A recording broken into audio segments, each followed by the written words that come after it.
Hey guys, what's going on? Shaw here, and we are back with another Brewmaster commentary for my group's first timed Ruby life pools. Now, I want to kind of just walk through our routing through here, what we did right, wrong, what was going through our heads, and just kind of what my overall thoughts on the execution of this run. Now, by no means was this a flawless run. We had a lot of mistakes. We had a group wipe. We had several deaths. On my part specifically, there was a couple times I messed up my 2-set bonus. That I noticed after kind of like rewatching this footage where I dropped Brewmaster's Rhythm. Now, it's not the worst thing in the world, but to maintain and kind of optimize those types of buffs is really important to kind of really push out that extra damage, extra healing, extra damage reduction. So I'm going to kind of go through all those talking points. Now, notably for this run in specifically, I was actually playing a Blackout combo type build along with Charred Passions in our Spectre, and actually I wasn't running Statue of the White Tiger, which I think most Brewmasters opt to run, but I just kind of was getting tired of the button bloat and trying to like use that global to place down a statue. Sometimes I would pull out of range of it. For me, I just opted to actually run Bounce Back instead, which is giving me a damage reduction. But the run has started. We are invis-potting past that first guy. He's just extremely inefficient. Now, unfortunately, our hunter accidentally body pulls here, but what I was doing beforehand was using my auto marker to kind of mark everything, make sure I set focus to the mob that I'm supposed to be kicking and locking down, which is this Flash Frost Chillweaver. And then we're really also just trying to help out with explosives here as best we can. It's typically me and our healer that's doing most of our explosive work, but we'll sometimes call if there's like 4 explosives or 5 explosives that we might need help with. But you can see explosives are not letting up here. They are spawning like crazy. So we're doing our best to try to get this pull down. Now, the reason we invis-pot to this part just past that one mob is because it's extremely inefficient for count, even on tyrannical weeks. It's just better to kind of get our bigger CDs right off, like on the rip. We would typically lust here on fortified weeks, but on tyrannical weeks, we decided to hold lust for the first boss. Now we're going to keep this simple with a 5 target pull. Now this Tectonic Slam coming out from the Earthshapers are the priority interrupt. Now you can't interrupt them with a cast, but you can interrupt them with CC. But if they have an Ice Shield on them, which is casted by the Chillweaver, they can't be CC'd at all, but they can still be displaced. So there's a lot of like interesting kind of conditions that are met there. So we're going to do our best to try to stop them. Actually, I think 2 went off there already in the pull. They feel like an explosive orb just went off, essentially, but on fortified weeks, they could pretty much one-shot your group. So you want to be extremely careful. Now, we don't do a great job. Sanguine is kind of a huge pain in this pull because of how complicated some of the cast sequences are for some of these casters. But we're ending up keeping it below my healing. So yeah, I can't say that this is the cleanest run in the world. Now, this is a pull where we're about to wipe because this is a strat that we haven't practiced too much, at least with the group that I'm currently running. And basically you can kind of LOS a pretty sizable pull back. But what ends up happening is I think our healer kind of stays out panicking about explosives. And then he has healing threat. And then he just gets meleeed and sharded to death because he's the only one within sight of these mobs. So he just got ice bolted and meleeed to death, which losing your healer on a Brewmaster kind of puts you into the grave. Now I had defensives to use there, but I don't know if I would have survived. So what we end up doing is we just call a wipe. Our hunter's going to try to feign just to save the timer. Our druid's going to die as well here. And then he's going to sneak back because we did use an invis pot at the start, and he's just going to res us. Now I'm spamming markers saying like you need to LOS here. Wasn't too happy with that wipe. But if you're ever kind of doing a line of strat pull, make sure everyone's line of sight. If not, these Chillweavers will cast on whoever's like in sight, especially if that said person has like hots out or is healing someone to top them up. They're going to get healing threat. They're going to get hit in the face. They're going to die. Anyways, we're going to just kind of like regroup. We know that we're not on a super tight timer. A wipe early on like this doesn't mean that the key's burnt. Well, at least not in a 20, maybe in like a 24 when the timer's super fucking tight. But we're going to do basically the same pull here. I'm going to transcend back. These explosives, because we're line of sight, they won't hit us. So we're just making sure that they at least come into within relative melee range. We get a kick on the far one. I'm going to set focus to the star. We have someone watching orange. And then, of course, we want to make sure that Earthshaper isn't getting an ice shield. And then we're using CC on him whenever he starts that Tectonic Slam. That roar comes out from our Druid, which is beautiful. It interrupts the Earthshaper. This pull is so much different than the pull that we just saw where we just like instant wiped. Almost no damage goes out, and we actually just like nuke these mobs down with no sanguine healing, which is always really good. Now, unfortunately, because of the wipe, the patrol timing is off, so now we have to wait. We're kind of able to run through already because of where the patrol was, but we're just gonna wait here. Unfortunately, this is why having a rogue is super fucking nice, because you can skip this juggernaut here. Again, they're just really inefficient. They have a lot of health, they do a lot of tank damage, they cause a lot of void zones to spawn on top of sanguine. They have a cast sequence for sanguine weeks as well, so if a mob dies underneath them, you're gonna just spend way too much time on these juggernauts, so it's kind of worth waiting for instead of doing. So now we're gonna just kind of move through here. Once he's kind of past the lip of that pool, we can just kind of step through. Dragar is coming. We're making sure that no DPS are hitting him, because I only tagged him with like a rushing Jade Wind there as I ran by, because I'm trying to get to this room as fast as possible to make sure we're in position for the Steel Barrage, followed by the Blazing Rush. So our DPS are just going to simply sidestep, and we're going to call it a day. This guy will go down shortly. But yeah, I'm running Bounce Back for mostly the first boss, honestly. If you're unfamiliar with Bounce Back, it's a talent in the class tree that when you take a hit that's larger, I think it's larger than 20% of your health, you get a 10% DR for like 4 seconds or whatever. But on this boss, because her main ability, which is the Ice Shard, hits the tank for magical damage, there are a lot of times where I'll take a very large percent of my max health, and sometimes when they're repetitive, like back to back, I just might fall over if I don't have a defensive, right? If I don't have Celestial Brew, or if the healer is busy healing up through other abilities that are going on. So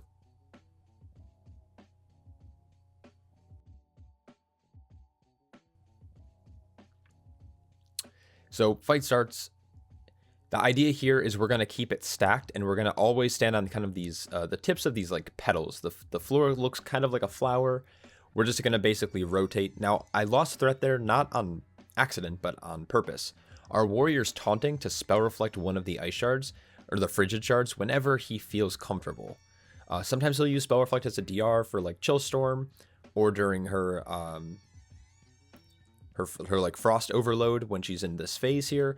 But for the most part, if he feels like he can spare the spell reflect, he'll taunt off, spell reflect it. It does a ton of damage, and it ends up being really good.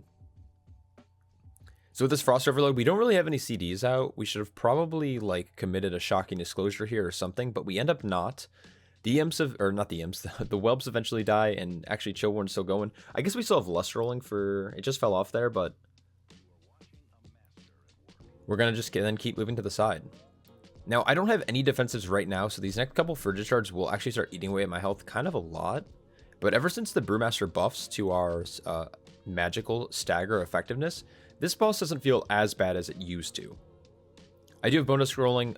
My dampen just came back up, so I have that in my back pocket. I'm actually just going to send it right away. And then we're going to have a pretty sizable Celestial Brew here at 8 Purified Cheese Stacks. So we're looking pretty healthy for the most part. I really like having a Resto Druid heal me now, because their hots are just extremely efficient on a Brewmaster Monk. Especially with like our Celestial Fortune. So second phase of whelps. Now this is where we start to kind of, the fight starts to fall apart a little bit.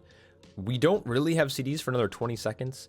This shield is massive, and I don't think anyone had shocking disclosure here. I end up using it like way later, and these imps just last for a really long time. This frost overload is just eating away at our health, and our druid is pretty dry. He doesn't have convoke, he doesn't have flourish, and I think he already used trank a little while ago. So he's just really dry here. So we're really banking on defensives. Our hunter goes down. He did have turtle available though. And then Zuend was popped to help finish off these ads.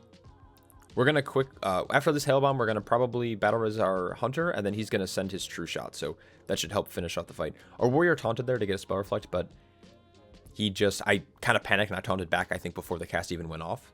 But it's not a big deal. It is really risky for a warrior to do that, because if the tank isn't ready to taunt right away, it becomes really scary.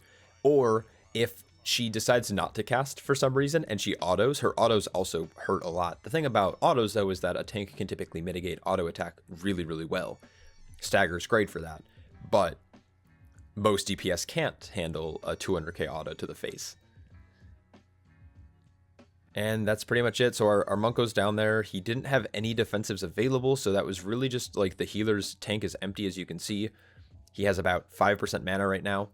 So we're just trying to get this fight down. With 1.4 million health, it's looking pretty good. This will be our last Chill Storm.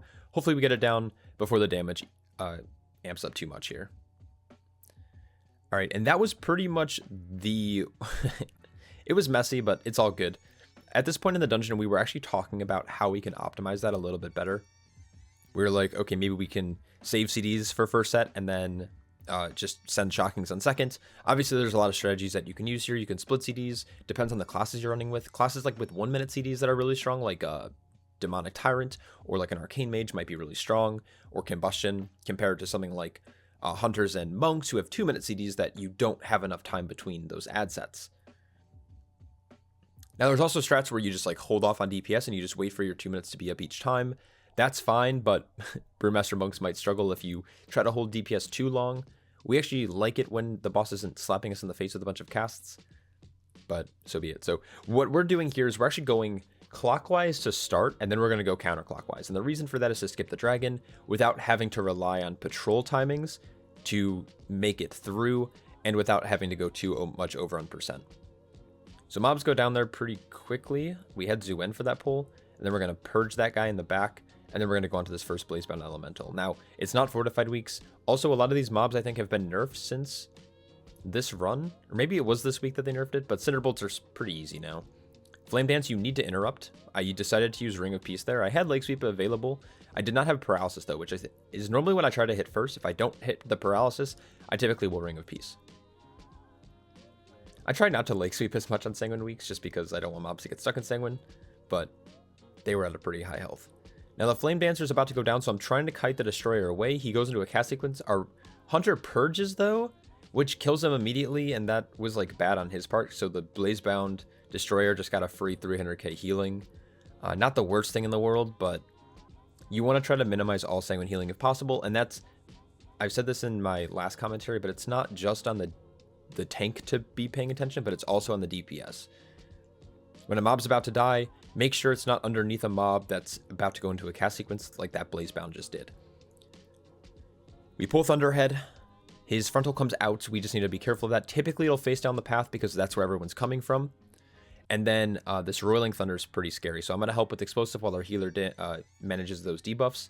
And then I'm going to position myself up on this hill, which actually, now that I think about it, it already went out, but if you stand on this like hill here, it's hard to see because of this tree. The knockback isn't as crazy because it just knocks you right into the hill. Now there I Transcend, just to negate the knockback. The Thunder comes out again. You do not want to dispel both of them at the same time, so priests need to beware. For example, like our monk has it right now. He could diffuse, but that will probably wipe or kill us, so he decides not to. You could always diffuse before it goes off and gamble it, but kind of risky. So once again, the Thunder Jaw went out. I did take the damage from it, but because I got pushed right into the hill, I didn't have like any kind of displacement on myself. And this will be the last set of the debuffs coming out now.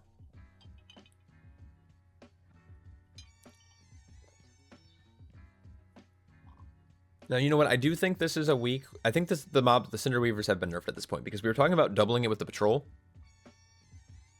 But we end up not because the patrol's in a really bad spot. And I was letting my healer drink there. Now that Cinder Weavers are stacked up, we're just trying to make sure we kick Cinder Bolts as often as possible.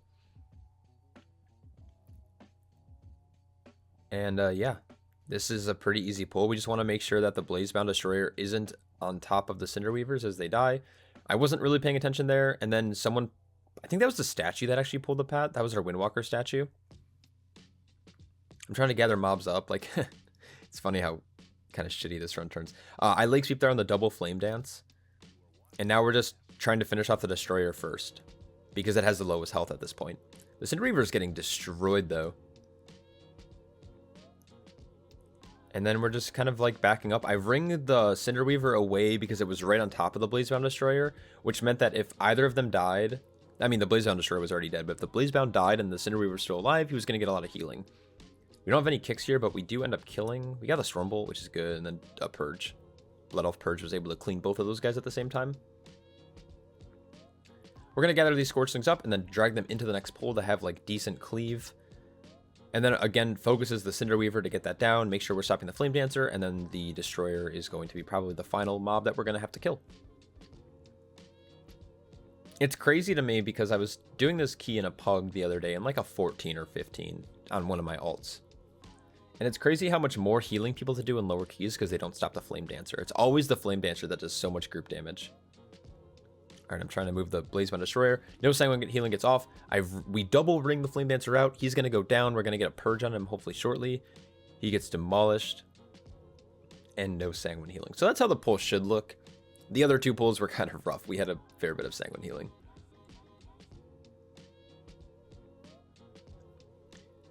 And yeah, so the route we do here is, I know it's not probably as efficient, but you're really praying for like good patrol timings from Flame Gullet to skip him if you just want to go in a full circle. And yeah, in a pre-made, it's a little bit easier to kind of coordinate, but I find that I would rather just not mess with it. So you can see him flying above head right now. There he is. He's flying. We're going to wait a second, and then once he passes, we're going to move through into this next pack. Now the problem is on the other side he lands and he sits there for a fair bit of time. So you either have to wait or we can just run back the full circle, which we end up doing after this pull. So Flame Dancer gets stopped. I'm helping out with explosives if I can. And then we're just kind of dragging away from that Sanguine pool. This pull was handled much better with Sanguine. The Flame Dancer's at 10%. We're going to ring him out. He's going to go down. We're going to get the Purge on him. And then that's it. Then it's just handling the Destroyer by himself. On Tyrannical weeks, these guys are kind of a joke. On Fortified weeks, these guys are really fucking scary. And you definitely want your healer to be super fucking healthy if possible. Make sure we hit this explosive, then we're going to roll out. We're going to, I normally check for Flame Gullet, but what we're doing here is we're just running back.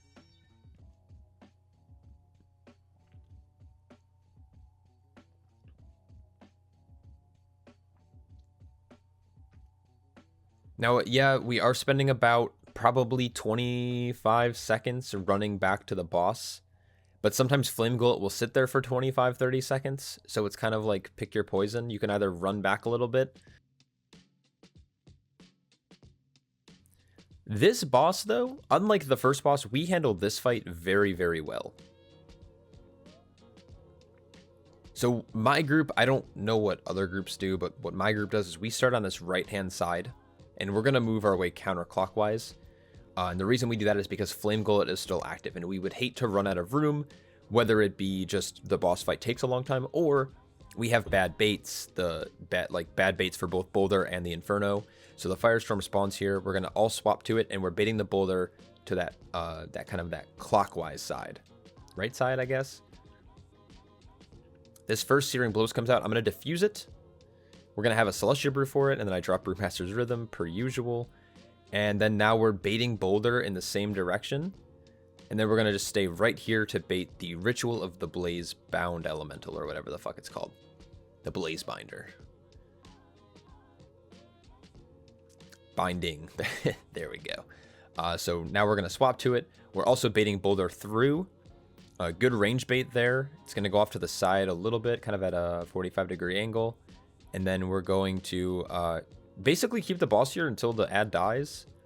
Sometimes you can run out a little bit early if it's like taking a long time. We're all going to bait the Boulder, then we're going to move. This is kind of the pattern. We always want to be between the boss and the fire pools. Moving here a little bit further just to have room. I'm basically holding on to this 9-stack CB. Possibly going to be a 10-stack here shortly for the next Searing Blaze. So we bait the Boulder off to the right-hand side. We move to the Firestorm. Now the next couple of Boulder baits with the Firebound Elemental will happen like sequentially, like very fast. And we want to make sure that we're able to bait it in the right direction.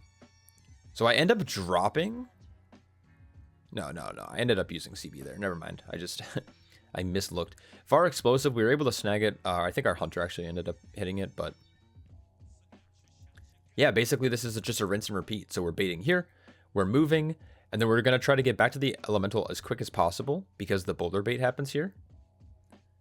Luckily, it does not go and hit this tree. Sometimes if it goes at the tree, it blows up like right away, which could actually just kill your group. So you always want to make sure you're very careful in this area specifically, because if you look on either side of us, there's trees. And if they connect with any of those trees, it is kind of that like barrier and the Boulder will just blow up. So again, turning it around. And now at this point, we're going to call for a tunnel, because by the time the next one spawns, the boss is going to be probably sub 10%. And all we have to do is kick the ad. That's it. We also have Whetstones about to roll here. So we have double Whetstone going. I'm targeting the Blazebound just to make sure I can get kick on it. What I should have done is I should have set focus there, but not a big deal. And Kokia goes down. I'm going to try to help vivify some of our low allies here till I'm energy starved, and then I'm going to start moving. I got big Whetstone damage there. 700k. Not too bad. I dropped Brewmaster's Rhythm. I don't think I used my defensives that efficiently, but that's fine. I was feeling very comfortable in that fight with just Celestial Brew. Alright, now this is a pretty big and aggressive pull, and unfortunately we get a little bit of Sanguine Healing here. It's not going to be the biggest deal. I'm going to set focus to the Tempest Channeler since it's the only kick in the pull. And then that allows me to focus on explosives while still at least being able to kick. So I'm targeting this explosive. I'm going to try to get it here. I don't think I end up getting it, but that's fine. Explosive here. And it's because my healer also mentioned, he's like, I'm dry, I don't have Trank, I don't have Convoke, I don't have Flourish. So like I'm basically raw healing this. So if I hear my healer say that in my head is like, okay, I need to do whatever I can to make sure that he doesn't have to stress about explosives. So as you can see, I had Diffuse and Dampen going into this pull. I used both of them. I have CB coming up. I Windmill Slam it actually only at 3 stacks because I was a little bit scared there. We got a little bit of Sanguine Healing, 500k. Actually, that's a lot of Sanguine Healing, but that's okay. And now what I do is I pull this pack off to the right-hand side. The main target here is going to be this Fire Channeler, Flame Channeler. His Flash Fire cast needs to be kicked at all costs. And then what I'm going to end up doing is I'm going to pull these like little Tempest-bound little Tempestlings, I don't even know what they're called, off to the left-hand side. So we're going to tag them in with just a Crackling Jade Lightning and Spin to Win. Now this will give our Windwalker the ability to gain a couple extra Way of the Crane stacks. Our Hunter can continue cleaving as a 3-target cleave for a little bit, and then these warriors should fall over pretty quickly.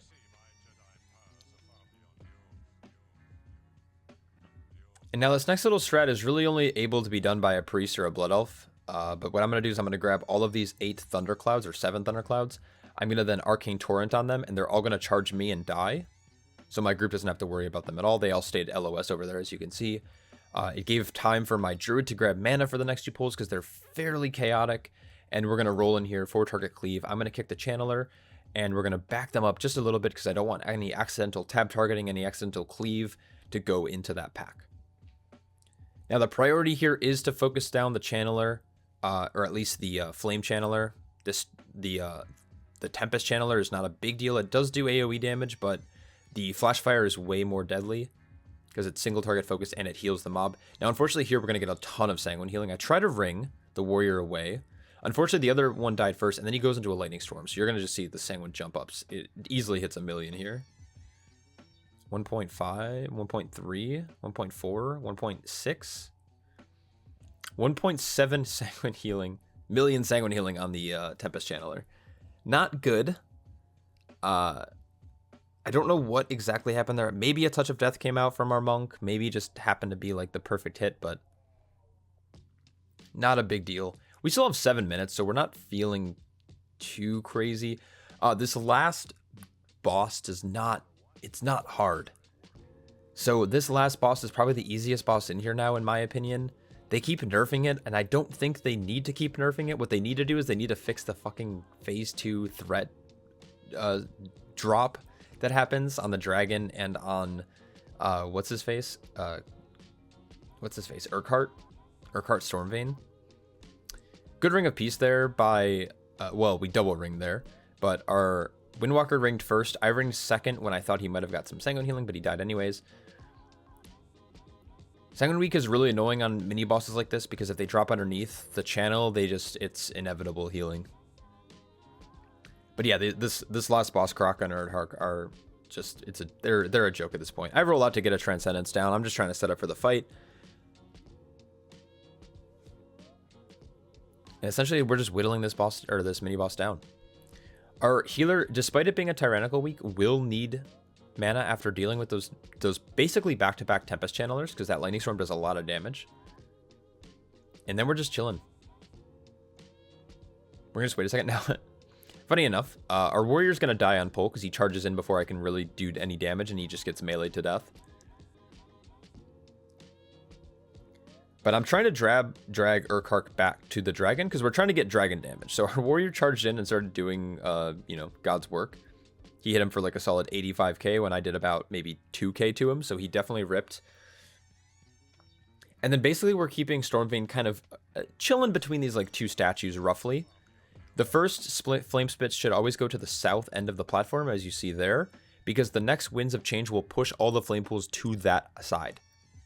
So you basically want to put the flame pools or the flame spit on the side that the wind is going to blow towards. And it always rotates in a counterclockwise direction. So I'm putting down this triangle marker, and that's where the next debuff is going to go. Our hunter's going to position himself over there. It's going to drop. And then we're going to do a bunch of damage to Kyrakka. We're trying to milk damage here. Now, we're not doing the strat where we like hold off on doing damage to really milk, because we don't, it's a 20. It's not going to be too crazy. So the next flame spit should go over towards purple. It's going to be on me, and then I'm putting down X, and that's going to be the one after purple. I'm going to roll over here. It's going to drop. I'm going to transcend back to where I set that up earlier to hit the dragon. And then at this point, we're probably going to phase, because Kyrakka just went sub 51% health. Now, here's where the fight gets weird. Tanks, you need to make sure once the boss or the dragon lands, you taunt immediately. Now, it looks like Erkhart also lost threat for some reason. But that's just, I don't know what the issue is there. He was still hitting me with his mechanics. I eventually was able to get threat back, but for a few seconds there, he loses threat as well. Now, this flame pool spit was really bad. Our Resto Druid dropped it right in the middle. That's not where you want to drop it. You want to drop it against the edges here. And now the winds are going to get blown towards the south, and that's going to push them off the edge. When they're in the middle, they're going to stay here forever, basically. As you can see, all of our flame pools just got pushed off the edge, but that one is still there. So now we're dropping our next ones over by triangle. Again, we didn't. So now these flame pools are now going to get pushed towards the middle, which is going to make it a little bit more chaotic for us. Especially when they get pushed underneath the dragon. I think our Resto Druid ends up getting like a bunch of stacks here.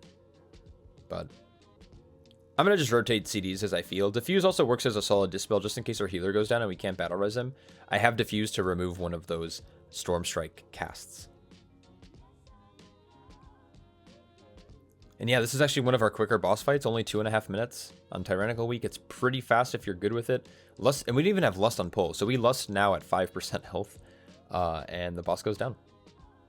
And that is our first Ruby Light Pools timed.